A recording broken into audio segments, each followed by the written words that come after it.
Thank you, Chairman Johnson and Ranking Member Davis, for holding this hearing today. One of the main concerns I hear from my constituents about the federal grants process is that too often most of the money flows to larger cities, leaving our already struggling rural communities behind. This is why the USDA rural development is so important. It provides the resources and technical assistance that small towns need to succeed, especially those that do not have professional grant writers or experience applying for federal funds.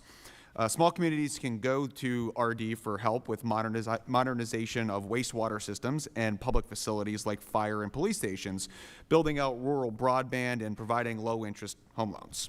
Just last year, almost $45 million from various RD programs came into northeastern Pennsylvania.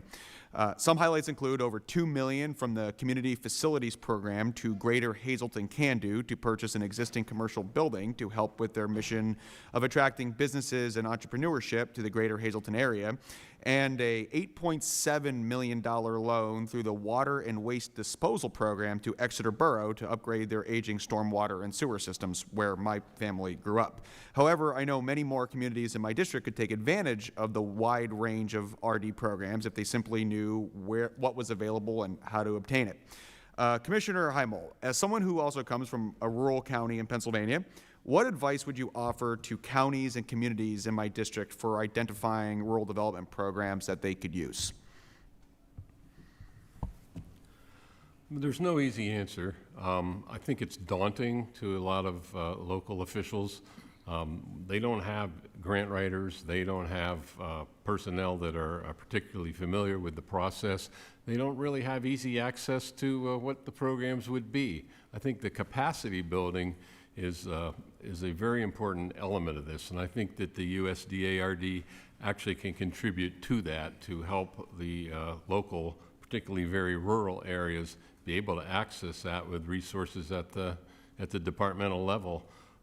So much money goes, as you say, to the urban areas because the rurals, which may have more needs in many ways, aren't aware of it or just simply can't tap into it. And the administrative responsibilities after you apply for a grant, after you do all the research to find out what it is, after you pull the department or the various stakeholders together and research it and file your application and dog your application and then have to do all the reporting.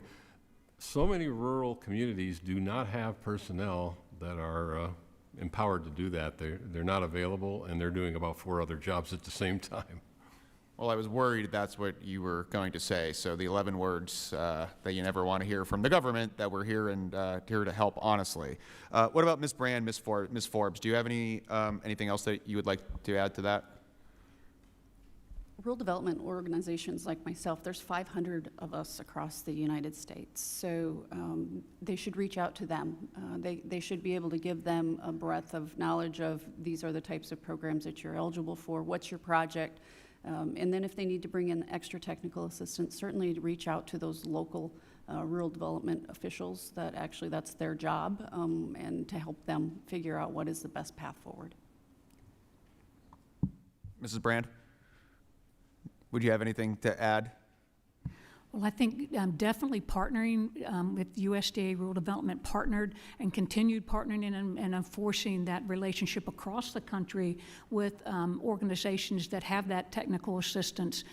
Certainly the field team, even though we've already talked about the concerns about the numbers of field offices and the employees there, are still play a very vital role, and that's where the heart is of rural development, are those people and the passion. They live in those communities and know the communities best.